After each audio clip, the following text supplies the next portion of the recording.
One Chicago shop has found its place between art, craft, and design to create work that provokes new ways of thinking. Vich Craft is historically informed wearable art and decor. It's embroidery work made with a 100-year-old hand-cranked machine and conceptual stained glass. Jenna Blazevich joins us with more. Jenna, welcome to the show. Thanks for having me. Oh my goodness, your work is stunning, but tell us, how did you get involved and interested in embroidery? So I've had this Chainstitch embroidery machine for about 6 years. Prior to that, I learned how to do hand embroidery as a young kid. And actually, something that's really cool is that my great-great-great-grandmother was a very talented hand embroiderer, and I still have some pieces of hers in my home, which is just really special.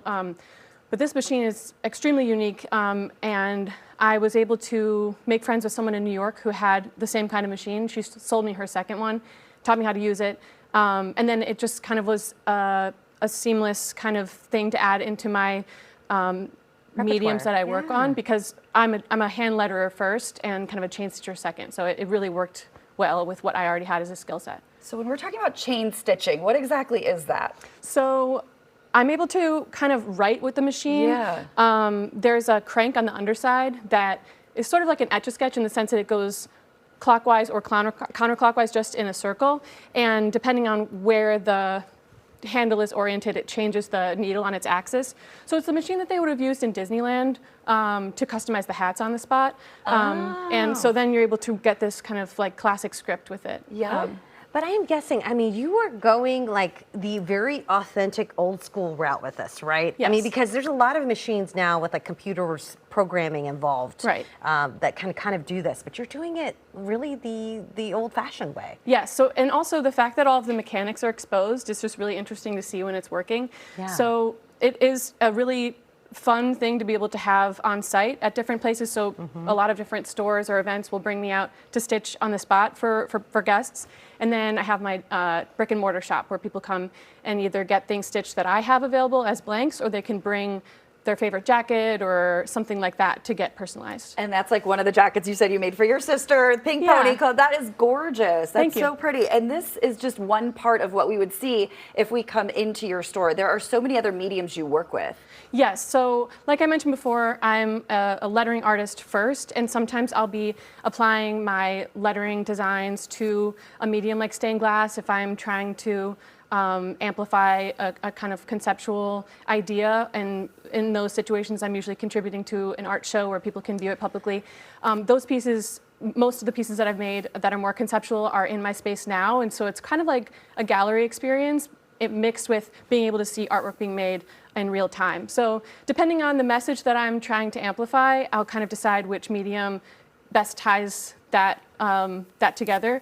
And there's just, it's a really interesting mix of things, but there's a lot of music inspired artwork. There's a lot of artwork that's inspired by being critical of systems of oppression, and there's also just things that are funny sometimes because like those are all things that I care about. Yes, yes, so perfect. Exactly. A famous drink. Yeah, I heard you all had Malort recently. So. Yeah, beer. That's a beer and a Malort together. Yes. Which makes the Chicago handshake. Of course, the Malort is a Chicago thing. Yeah. Here's the thing that's interesting about you. You said you're a lettering artist first, so that would be like the hand painted signs and that sort of thing, right? More so for me. Stained glass too, you said? Right. Well, sometimes I'll be commissioned to make a logo or lettering to be installed on site somewhere. Oswald Garden, for example, which was a beloved Chicago floral shop. I designed their logo and worked with Elizabeth. They recently to make that. closed. Recently closed. But, yeah. But those kinds of things I'll be commissioned to make because I have the ability to make custom type and lettering for those specific needs. Now you do that with thread and the sewing machine. Correct. Yeah. That's incredible. And sometimes other mediums like stained glass or bullets one time. But yeah. Wow. I think there was a video of it. Very cool. Can you show us? Of course. Yeah. So this I thought would be a nice example since it's a similar color to the spotlight colors. I'll just stitch the word spotlight onto it. Beautiful. So like I was saying before, there's a crank on the underside of the machine that I'm moving with my right hand. And she has the traditional foot pedal underneath. You guys can't see that, but she's using her foot to get the machine going there. Yes, so that's connected to the belt. And this is like kind of the mechanisms you were talking about, the internal components that we can kind of see that are out there. It's very interesting to be able to see it being done in real time. Wow, I could totally see why people commission you to come out to their events. Yeah. This is really neat to watch. Yeah, so Wow. I've done over 100 events in different places with different companies. We'll stitch bandanas. Now, Jenna, I would need actually spotlight written out on the table for me because you know sometimes. Yeah, and that's where my lettering experience comes in. Some chain stitchers will draw it out beforehand with, you know, like a chalk pencil or something like that. Yeah.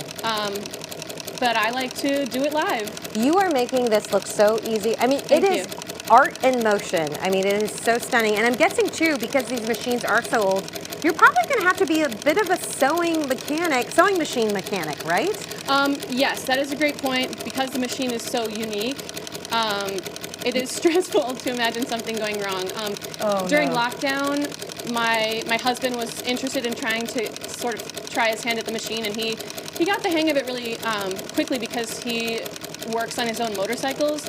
And selfishly, the comfort of knowing that he's kind of like acquainted with this machine should something ever go wrong, I like to kind of know that like we could put our heads together on it, but for the most part I just try to make sure I keep it oiled and take good care of it. Okay, I could just watch that for hours. That was so soothing to watch. It is, and fascinating. So a little part of it that's different than a regular sewing machine is that there's not two threads. Can we show? Yeah, for we'll sure. show that right there. Yeah, so you just have to manually tie back the one string, and then it's good to go. Look at that. And the interesting part was, like, you know, I was wondering how you would do the lifts in between the letters, you know, but what she did was when she came up here to the H, she backstitched on that to get back to that line. I like that you noticed. That's like something I'm proud of as a letterer. It's called a ligature when you connect ligature. We learned something new today. Jenna, thank you so much. This is beautiful. Great work. Stunning.